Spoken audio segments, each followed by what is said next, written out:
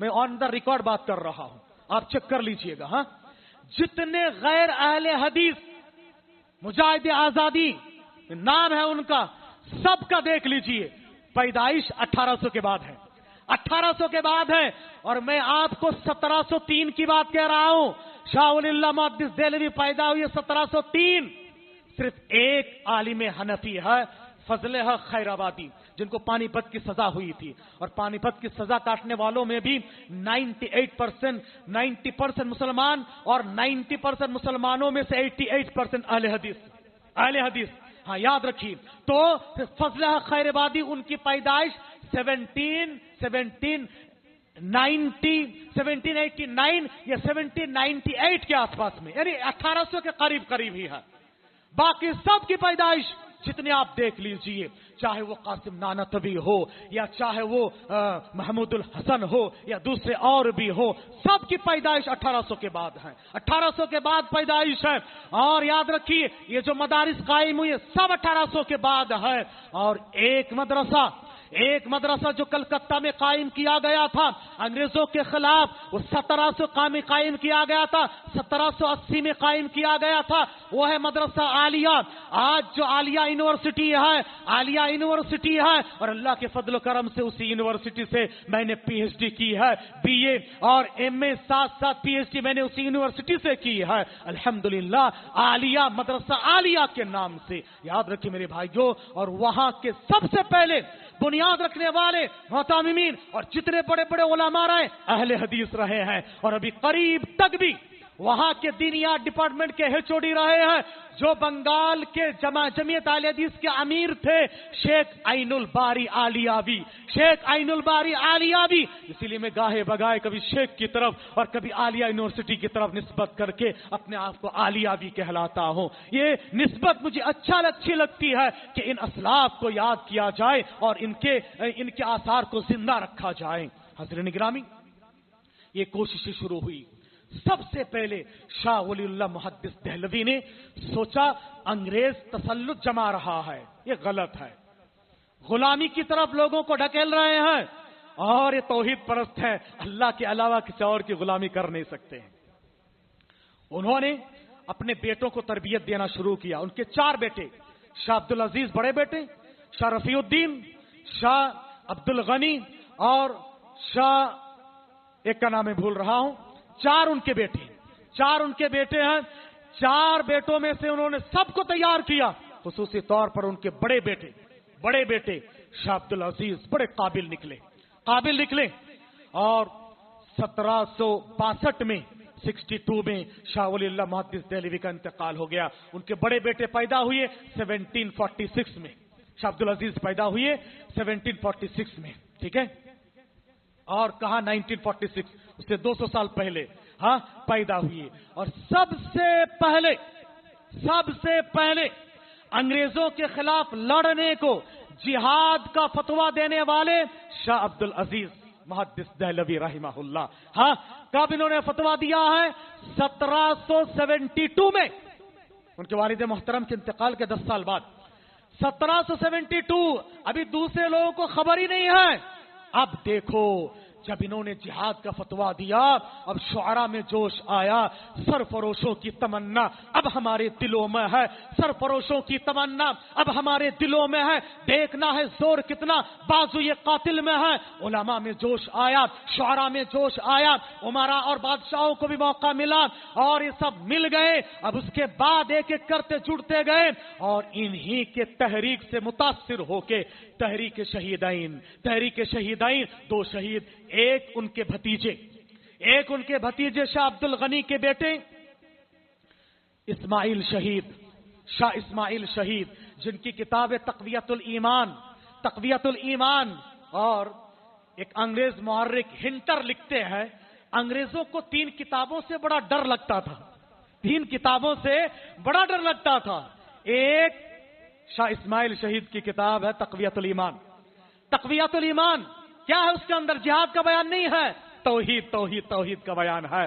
جو اللہ کی غلامی اختیار کرے گا کسی اور کی غلامی کو قبول نہیں کرے گا. اور دوسری کتاب شرع وقایہ جو حنفی فقہ کی کتاب ہے, اس میں کتاب الجہاد سے ڈر لگتا تھا. اور تیسری کتاب سید احمد شہید بریلوی، ان کی کتاب ہے ملفوظات احمد بریلوی ان کے گاؤں کا نام ہے، اس مناسبت سے وہ بریلوی ہے، لیکن مکتبہ بریلوی سے تعلق نہیں رکھتے تھے، وہ بھی اہل حدیث عالم تھے کیونکہ شاہ عبد العزیز کے شاگرد تھے، اور ان کے بھتیجے جو شاہ اسماعیل شہید کے دوست تھے، دونوں مل کر ایک تحریک شروع کی۔ تحریک کیا ہے؟ دین، مسلمانوں میں بے دینی آ رہی ہے، دینی شعور لانا ہے اور اسلام کی حکومت قائم کرنا ہے، اس کے لیے انہوں نے تحریک قائم کی۔ بعد اس کی تحریک کا نام شہیدین پڑا، اور آہستہ آہستہ انہوں نے یہ جہاد کا فتویٰ لے کر آگے بڑھے کہ ان کے چچا نے یہ فتویٰ دیا عبدالعزیز صاحب نے، اور آہستہ آہستہ یہ چلتے گئے یہاں تک کہ 1757 کی بات ہے، سب سے پہلے میدان میں آ کے انگریزوں کے خلاف جنگ کرنے والے جو بادشاہ تھے وہ نواب سراج الدولہ، سراج بنگال، بہار اور اڑیسہ کو ملا کر اس زمانے میں بنگال کہا جاتا تھا، بنگال، بہار، اڑیسہ کے نواب سراج الدولہ سب سے پہلے پلاسی کے میدان میں، جو میرے گاؤں سے صرف 24 کلومیٹر کے فاصلے پہ ہے، پلاسی کے میدان میں، بیٹل آف پلاسی میں ایک بادشاہ نے آ کر سب سے پہلے اپنی جان کا نذرانہ پیش کیا ہے، وہ نواب سراج الدولہ، اور ان سے پہلے 1753 میں کلکتہ کی سرزمین پہ ان کے دادا علی وردی خان نے انگریزوں کے خلاف آر پار کی جنگ لڑی ہے۔ پھر اس کے بعد یاد رکھو، اس کے بعد جب سلطان کو ہرا دیا گیا، نواب کو شکست دے دیا گیا، اور وہاں پر ہمیں ہرانے والے ہمارے قریبی ایک تھا، اور سراج الدولہ کے قریبی تھا میر جعفر، اور یہاں پر شیر میسور ٹیپو سلطان کو بھی میر صادق، علامہ اقبال کہتے ہیں جعفر از بنگال، صادق از دکن، ننگے دین، ننگے ملت، ننگے وطن۔ آج بھی بنگال میں شاید کسی کا نام جعفر آپ کو ملے گا، نہیں رکھتے، جعفر نام نہیں رکھتے ہمارے پاس، کیونکہ جعفر ہمارے پاس گالی ہے۔ آج بھی کوئی دھوکے باز ہے اس کو کہتے ہیں میر جعفر کہیں کا، یعنی بنگالی میں اس کو بگاڑ کے کہتے ہیں مت جعفر، جو بنگالی بیک گراؤنڈ سے تعلق رکھتے ہیں، کوئی بہت جھوٹا ہے، لٹیرا ہے، دگا باز ہے، کہتے ہیں مت جعفر کہیں کا۔ یاد رکھو میرے بھائیو، ہمیں اپنوں نے لوٹا، غیروں میں کہاں دم تھا، میری کشتی وہاں ڈوبی جا پانی کم تھا، دل کے پپولے جل اٹھے سینے کی داغ سے، اس گھر کو آگ لگی گھر کے چراغ سے، کیوں ہوا 1200 انگریز کیسے؟ کیونکہ ایسے ہی کچھ جو ہے گھر کے بھیدی تھے جو ان کا ساتھ دے رہے تھے۔ پھر اس کے بعد کلکتہ سے وہ لوگ رخ کیے بہار کی طرف، بہار میں ایک علاقے کا نام ہے پٹنہ سے 60 کلومیٹر کی دوری پر ہے بکسر، اس کو کہتے ہیں بکسر، وہاں پر ایک جنگ ہوئی، کب؟ 1764 میں 1764 میں جنگ ہوئی، اور وہاں پر 3 نواب آئے، دلی کے نواب شاہ عالم، لکھنؤ کے نواب شجاع الدولہ، اور اس وقت بنگال کے جو نواب تھے میر قاسم، تینوں مل کر انگریز کے خلاف جنگ کیے، لیکن جیت نہیں پائے، ہار گئے، وہاں پر بھی اپنے نے کچھ دھوکہ دیا، ہار گئے۔ اب نارتھ انڈیا میں انگریز چھا گئے، اب ان کی آنکھوں کا کانٹا تھا، حلق کا کانٹا تھا، راستے کی بہت بڑی رکاوٹ، اور پہاڑ ایک تھے جو شیر میسور، ٹیپو سلطان، شیر دکن، انڈیا کے میزائل مین، جن کا یہ جملہ تھا کہ شیر کی ایک دن کی زندگی گیدڑ کے 100 سالہ زندگی سے بہتر ہے۔ 1799 کی بات ہے، وہاں سے آتے میسور، اور میسور کی سرزمین پہ جنگ لڑتے ہیں، 2 جنگیں ہار جاتے ہیں۔ پہلی بار اگر انگریز کو کسی نے ہرایا ہے وہ شیر میسور، شیر دکن ٹیپو سلطان نے 2 بار ہرایا۔ ان کے پاس میزائل تھے، ان کے پاس بھی اس زمانے کے میزائل تھے، لیکن ہمیں اپنوں نے لوٹا، میر صادق نے دھوکہ دیا، اور آخر کار 1799 میں ان کو یہاں پر شہید کر دیا گیا۔ اور جب ٹیپو کی لاش گر گئی، انگریز کو یقین نہیں آیا، اتنا ڈر تھا۔ ہاں، مرد مومن کی لاش سے بھی کفار کو ڈر ہوتا ہے۔ ہاں، پھر اس کے بعد تمانچے میں جتنی گولیاں تھی سب داغنے کے بعد فوراً نہیں، کئی گھنٹوں کے بعد جب ان کو یقین چلا، بعض لکھتے کہ 2 دن کے بعد گئے، پتہ نہیں 2 دن تک بھی زندہ ہے کیا، ایکٹنگ تو نہیں کر رہا اس حالت میں بھی، اللہ اکبر، کیا روب و دبدبا تھا۔ ہاں، اس کے بعد ٹیپو کی لاش میں ٹھہر کر سینہ ٹھوک کے کہا، آج انڈیا ہمارا ہے، اس سے پہلے ان کو ہمت نہیں تھی کہ انڈیا ہمارا ہے کہنے کے لیے. یاد رکھو میرے بھائیو، یہ 1799 کی بات ہے، ابھی 1800 آیا نہیں. بتاؤ قربانیاں کس نے دی ہیں؟ قربانیاں کس نے دی ہیں؟ آج اس ملک کے آپ مٹی کو نچوڑو گے تو ہمارا خون ٹپکے گا، ہمارا خون ٹپکے گا. ہر شہر میں ہمارا نام ہے. ہمیں شہریت ثابت کرنے کہا جا رہا ہے. ہمارے در و دیوار جا کر دیکھو، وہ لال قلعہ جہاں پر تم ترنگا لہراتے کرتے ہو، کس نے بنایا ہے؟ کس کے یہ ہے؟ آپ دیکھو جتنی ساری چیزیں طول و عرض میں چلے جاؤ اور کہتے ہو کہ یہ ہے. جب گلستہ کو لہو کی ضرورت پڑی سب سے پہلے ہماری گردن کٹی، پھر بھی کہتے ہیں چمن چمن ہمارا ہے تمہارا نہیں ہے. شہر جن کے لہو سے چراگاہ ہوا، شہر جن کے لہو سے چراگاہ ہوا، تیل سے نہیں لہو سے چراگاہ ہوا، میسر آج ان کے گھر کو دیا بھی نہیں ہے. یہ آج حال ہے. یاد رکھیے میرے بھائیو، یہ ہے انڈیا کو کس طرح سے غلام بنایا گیا. آہستہ آہستہ یہ جنگیں چلتی رہی.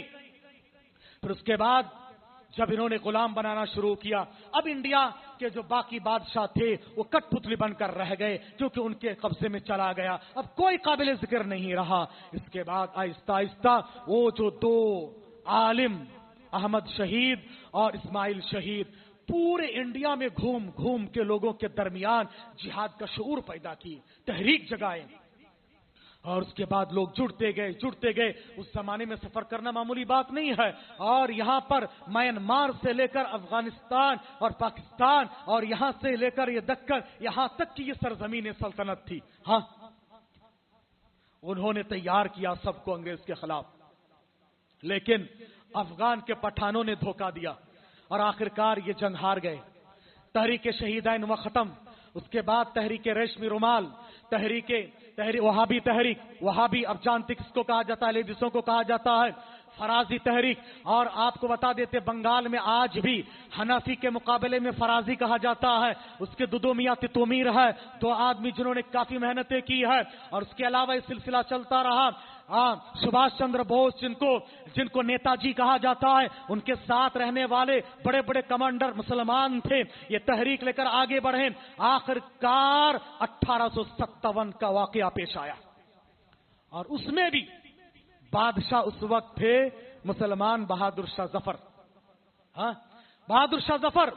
اور وہاں قیادت جو کمانڈر ان چیف تھے، فوج کی قیادت کر رہے تھے جنرل بختیار بخش، جو کہ اہل حدیث تھے. ہاں، اور اس وقت جو ایک لکھنؤ کے بادشاہ واجد علی شاہ کی بیوی، واجد علی شاہ کو مار دیا گیا تھا، ان کی بیوی بیگم حضرت محل جو کہ اہل حدیث خاتون تھی. ہاں، بیگم حضرت محل اہل حدیث تھی. یاد رکھیے ان لوگوں نے قیادت انہوں نے سنبھالی ہے. اور واقعہ پیش آیا، گرچہ دوسرے رانی اور مہاراجا کچھ اس میں شامل ہوئے مگر کلیدی رول ادا کر رہے تھے مسلمان، اور مسلمانوں میں اہل حدیث. اور یہ واقعہ پیش آیا مگر وہاں پر ان کو ہار کا منہ دیکھنا پڑا اور مکمل طریقے سے آخری بادشاہ بہادر شاہ ظفر کو قتل کر دیا گیا، ان کو قید میں ڈال دیا گیا اور ان کے بیٹوں کو 3 بیٹوں کو قتل کر کے ان کا سر ناشتے میں پیش کیا گیا اور ان کو رنگون جو برما میں ہے رنگون کے جیل میں ڈال دیا گیا اور اس وقت وہاں پر ان کو دفن بھی کیا گیا تھا.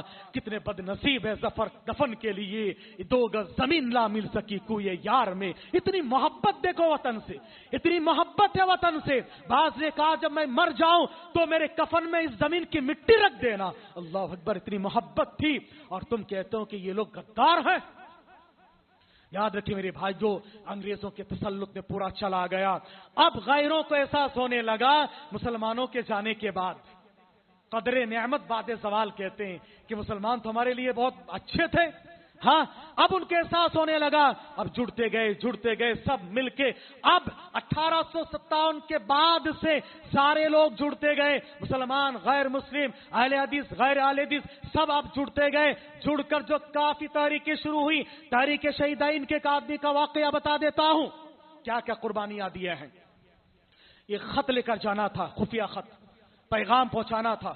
انگریز کو پتا چل گیا کہ خط لانے والا آدمی ایسا ہے، اس کا اسکیچ بنا دیے.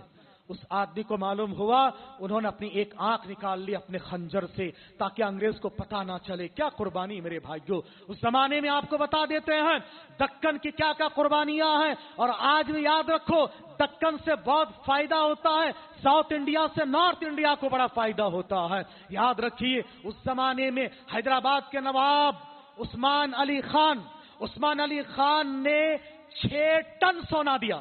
کتنا؟ 6 ٹن سونا دیا ہے تحریک آزادی کو آگے بڑھانے کے لیے. گاندھی جی آئے تھے, کہا کہ آپ کے پاس دولت ہے آپ خرچ کرو. آج بشپ کاٹن ہے نا, یہاں اسکول ہے بشپ کاٹن, بنانے والا ایک سیٹ ہے عثمان سیٹ, بنانے والے عثمان سیٹ ہی ہے. انہوں نے بنایا ہے اس کو مسلمانوں کو تعلیم کے میدان میں آگے بڑھانے کے لیے. انگریز نے بعد میں چھین لیا تھا, اس کے بعد انہوں نے اس کو تعمیر کیا اور اس کی افتتاح کے لیے انہوں نے گاندھی جی کو بلایا تھا. بعد میں برٹش نے اس پہ قبضہ کر لیا ہے. اور یہ کرناٹکا گزٹ کی بات ہے, کوئی آئل فیل بات نہیں کہہ رہا ہوں, کرناٹکا گزٹ میں جا کے دیکھ لیجئے گا. اور جب گاندھی جی کو مارنے کی باری آئی, دکن کے ایک آدمی نے ان کی حفاظت کی, ان کو چھپا کر رکھا. یاد رکھیے کیرلا کے ماپلے مسلم, آج بھی ہے کیرلا کے ماپلے مسلم, انہوں نے عالم بغاوت اونچا کیا ہے, انگریزوں کے خلاف بغاوت شروع کیے ہیں اور آگے بڑھنا شروع کیے. ساروں کو قید کر کے گڈس ریل ہے نا, مال گاڑی کی ایک باگی میں 200 آدمی کو داخل کیے. 200 آدمی جا سکتے اس کے اندر, 200 کو ٹھوسا گیا. اور اس زمانے کی کوٹ تھی مدراس میں, پورے دکن جو ہے یہ علاقے میں کوٹ تھی مدراس میں. وہاں کیرلا سے مدراس ان کو کیرلا کوئمبتور اس طرف ہوتے ہوئے آنا ہے. اس زمانے میں ٹرین دوڑتی نہیں تھی, رہنگتی تھی, آہستہ آہستہ آہستہ آہستہ. بیچ راستے میں جب دروازہ کھولا گیا تقریباً آدھے کے قریب انسان مر چکے تھے, شہید ہو چکے تھے. باقی تعفن, نہ پانی نہ کھانا نہ کچھ, تعفن کی وجہ سے قریب المرگ تھے. باقی لوگوں پر مقدمہ چلایا گیا. کیا کیا قربانیاں میں آپ کو بتاؤں میرے بھائیوں, کیا کیا قربانیاں. شیر علی, کبھی آپ نے نام سنا ہے شیر علی؟ اور آپ جائیے, اور میں نے باقاعدہ اس کو وکیپیڈیا سے نوٹ کیا تاکہ یہ تو اب سب کے پاس ہے نا وکیپیڈیا. شیر علی انگریز وائسرائے کو اکیلا قتل کیا. شیر علی افغان کے ایک پٹھان تھے, ہاں, ان کو رنگون کے جیل میں پالا پنی کی سزا سنائی گئی تھی اور اچھے بیہیو کی وجہ سے ان کو آزاد چھوڑ دیا گیا تھا. ٹھیک ہے, گھومو پھرو مگر اس ایریا سے باہر نہیں جانا. اس وقت کا جو وائسرائے تھا, میں آپ کو بتا دیتا ہوں وائسرائے کون تھا. رچرڈ ساؤتھ ویل بارک. اور اس کو کہا جاتا وائسرائے کا جو یہ تھا, general governor of India was assassinated by 8 فروری 1872 کی بات ہے, بائی شیر علی افریدی. کیا ہوا, اس کو پتا چلا وائسرائے آ رہا ہے, انڈیا کا جنرل ہے وہ, آ رہا ہے. اور اس کے بعد اچانک طے ہوا کہ وہ فلاں باغ میں ٹہلنے کے لیے جا رہے ہیں. وہ گئے خنجر لے کے ایک درخت میں جا کے چھپ گئے. وہاں سے جب گزر رہا تھا درخت سے اترا اور ایک وار میں کام تمام کیا. بھگت سنگھ کی بات تو بہت بعد کی بات ہے بھائیو, آپ نے شیر علی کا نام کبھی نہیں سنا ہوگا. تاریخ کو مٹانے کی پوری کوشش ہو رہی ہے. آپ ہوشیار رہو, ان چیزوں کو جمع کرو, جمع کرنے کے بعد ایک مدون کرو. یہ تمہارے اسلاف کے کارنامے, اور نہ کل کے دن کہیں گے تم بھی باہر سے آئے تھے. یہ ہمارے اسلاف کے کارنامے. میں نے کہا نا کہ نچوڑو اس زمین کو, خون ہمارا ٹپکے گا. اور تم کہتے ہو کہ ہم نے کچھ نہیں کیا ہے. یہ سلسلہ چلتا رہا, جتنی قربانیاں, تحریک ریشمی رومال اور دوسری چیزیں, یہاں تک کہ خلافت تحریک جب خلافت ختم ہوئی, گاندھی جی نے سوچا کہ مسلمانوں کی ہمدردی کو لیا جائے اور سب کو لے کر آگے بڑھے, آزادی کی تحریک چلائیں. اور آہستہ آہستہ جا کر یہ ملک تب آزاد ہوا. کتنی قربانیاں دینی پڑی اس ملک کی آزادی کے لیے. اور آج کہتے ہیں کہ نہیں ہے کچھ بھی. یاد رکھیے میرے بھائیو, یہ لوگ تو چلے گئے, مگر شاعر کی زبانی, میں سورج ہوں زندگی کی رمق چھوڑ جاؤں گا. میں ڈوب بھی گیا تو شفق چھوڑ جاؤں گا. ان لوگ جو چھوڑ کے گئے, ان کے اثرات کالا پانی کی سزا کاٹنے والے خطرناک سزا ہے. یاد رکھیے مولانا حسرت موہانی, جنہوں نے انقلاب زندہ باد, انقلاب کا نعرہ لگایا, اس ملک کے جھنڈا ڈیزائن کرنے والے مسلمان ہیں, اور کوئٹ انڈیا موومنٹ کے نعرہ لگانے والے مسلمان ہیں, سارے جہاں سے اچھا دینے والے مسلمان ہیں, اس ملک کو آئٹم بم دینے والے والا مسلمان ہے. اس ملک میں آج بھی تم سیاست اور قیادت پہ ہو تو مسلمانوں کے نام پر ہو, ہے نا. آج بھی تم مسلمانوں کے سہارے سے ہی گدی پہ بیٹھے ہوئے ہو, سیاست کر رہے ہو, مسلمانوں کے نام سے ہی کر رہے ہو. یاد رکھو, اگر مسلمان نہیں ہے تو کچھ نہیں ہے. مسلمانوں کی تاریخ نہیں تو ہندوستان کی تاریخ, انڈیا کی تاریخ ادھوری ہے, پھس پھسی ہے, کچھ بھی نہیں ہے. یاد رکھیں میرے بھائیو, اس بہت ساری باتیں, ایک تو اس پہ سیمینار ہونا چاہیے, آپ لوگ کریں, اس پہ سیمینار کریں اور مدون کریں ان تاریخ کو مختلف علماء کرام سے لے کر. یہ تاریخ ہے, تب جا کے آج کا یہ دن ملا ہے. اتنی قربانیوں کے بعد آج کا یہ دن ملا ہے. اللہ ہم سب کو واقعی معنی میں اس ملک کو کما حقہ آزاد کرانے کی توفیق عطا فرمائے. آئیے میں شروع میں جو آیت پڑھی تھی ان کا ترجمہ کیے دے کر بات ختم کرتا ہوں.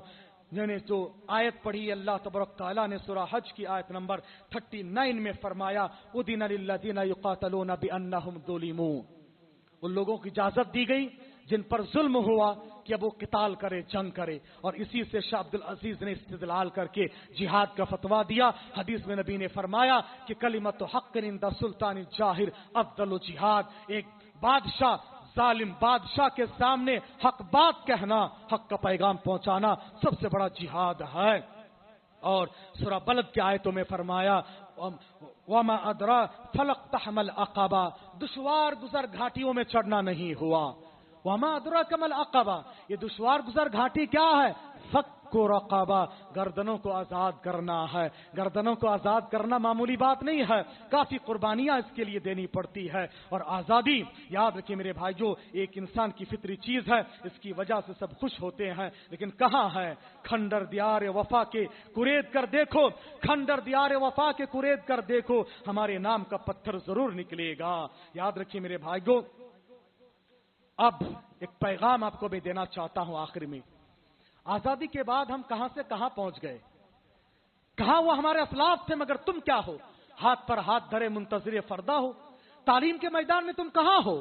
اس انڈیا کے سب سے پہلے آزاد انڈیا کے ایجوکیشن منسٹر مولانا ابوالکلام آزاد, کون ان کو فراموش کر سکتا ہے؟ مولانا ابوالکلام آزاد آتے تو پنڈت جواہر لال نہرو کرسی چھوڑ کے اٹھ کے کھڑے ہو جاتے تھے, ہاں, اور ان سے ہر مشورہ کیا کرتے تھے. یاد رکھیے مولانا ابوالکلام آزاد کی جو قربانیاں ہیں, ان کی جو تقریریں ہیں, یاد رکھیے میرے بھائیو, بہترین تقریریں ہیں. انہوں نے یہ سب باتیں دی ہے, پیغام دیا ہے. آج کہاں ہے وہ, کہاں ہیں ہم؟ آج تعلیم کے میدان میں پیچھے ہیں, اخلاق کے میدان میں پیچھے ہیں, ہر چیز میں ہم پیچھے ہوتے جا رہے ہیں. اس لیے یہ پیغام ہے کہ تم آگے بڑھو ہر میدان میں, خصوصی طور پر تعلیم کے میدان میں, علم کے میدان میں. اللہ تمہیں تمہارا کھویا ہوا مقام دوبارہ عنایت فرمائے گا. اللہ کرے آمین. حاضرین, ایک ضروری اعلان اور گزارش کے ساتھ خطبے کا اختتام کرنا چاہتا ہوں, اور وہ یہ ہے, ہمارے اس ملک, ہمارے اس شہر بنگلور کا علاقہ کیار پورم, اب جانتے ہیں کیار پورم, ٹن فیکٹری, اس کے بعد کے کیار پورم, اس ایریے میں دور دور تک توحید کی مسجد نہیں ہے, توحید کی مسجد نہیں ہے.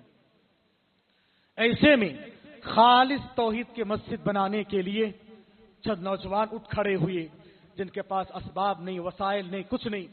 1.5 سال سے یہاں وہ کوشش میں لگے ہوئے ہیں کہ جمعہ کا موقع ملے, جمعہ کا موقع ملے. 1.5 سال سے کیار پورم کی مسجد کے لیے.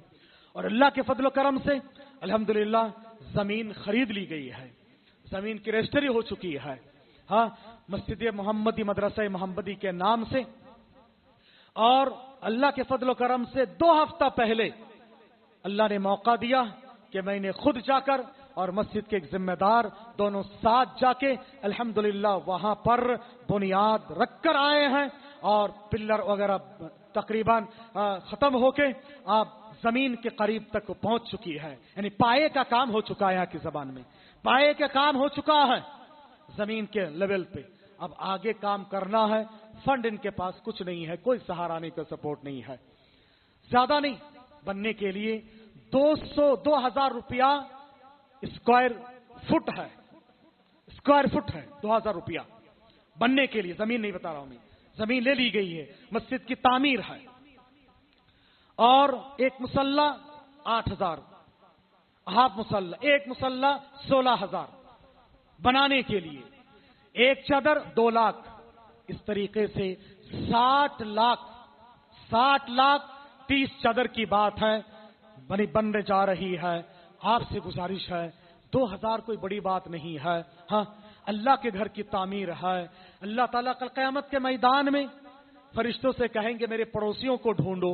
اللہ کہیں گے تیرے کوئی پڑوسی ہے؟ کہیں گے ہاں. اینا عمار المساجد، مسجدوں کو آباد کرنے والے، تعمیر کرنے والے کہاں ہیں؟ وہ میرے پڑوسی ہے. کل قیامت کے میدان میں اللہ کے پڑوسی بنیں گے.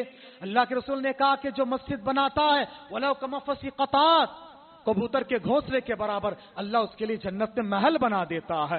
اللہ اکبر. یہ مرنے کے بعد سوچتے صدقہ جاریہ. اور نبی نے اللہ نے کہا لن تنالوا البر حتى تنفقوا مما تحبون، اپنی پسندیدہ چیزوں کو اللہ کے راستے میں خرچ نہیں کرو گے نیکی نہیں پاؤ گے. میری ماں اور بہنیں، آپ کے زیورات آپ کو پسندیدہ ہے، اللہ کے راستے میں خرچ کرو، اللہ آپ کو آگ سے بچائے گا. نبی نے معراج کے سفر میں دیکھا عورتیں تم زیادہ جہنم میں ہو، کہا کہ تم اپنے آپ کو صدقہ خیرات کر کے جہنم سے بچاؤ. عورتوں کو دیکھا گیا اپنے کان سے اور گلے سے زیورات نکال کر ڈال رہی تھی. وہ تاریخ ہماری مسجد میں دہرائی جاتی ہے. آج بھی خواتین سے گزارش ہے، مرد احباب سے گزارش ہے، یہ آج نازل ہونے کے بعد خواتین نے جیسے دیا ہے، مردوں میں سے ابو طلحہ رضی اللہ تعالیٰ عنہ آئے، کہا کہ بیرہا باغ بہترین باغ ہے، میں نے اللہ کے راستے میں سب دے دی. اللہ کے رسول سب سے پسندیدہ باغ ہے، اللہ کے راستے میں خرچ کرو.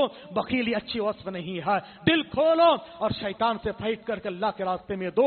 اللہ کے گھر بناؤ. آج کس ماحول میں اللہ کے گھر بنانا، آباد کرنا جہاد سے کم نہیں. میرے بھائیو، آپ سے گزارش ہے کہ توحید کا مرکز ہے. کتنی نیکی آپ کو ملے گی، جتنے کام و نیکی کے ہوں گے آپ اس میں شامل ہوں گے. آپ سے گزارش ہے کیار پورم مسجد محمدی، مدرسے محمدی کی تعمیر کے لیے تعاون فرماتے جائیں. اللہ آپ کے تعاون کو قبول فرمائے، بقیہ مال میں برکت دیں، صحت و عافیت کے ساتھ رکھیں. آج کا تعاون ہے مسجد محمدی کیار پورم کے نام. آپ سے گزارش ہے، مرد و خواتین سے بار بار کہہ رہا ہوں کہ بہت مستحق ترین ہے، ہماری مسجد سے بھی جڑے ہوئے ہیں، میں بھی ذاتی طور پر ان سے واقف ہوں، جماعت و جمعیت کے ساتھ بھی ہے، ان کے توصیہ بھی موجود ہے، سب ہے. اس لیے آپ سے گزارش ہے بھرپور تعاون فرمائے. اللہ کرے آمین. آخر دعوانا الحمدللہ رب العالمین.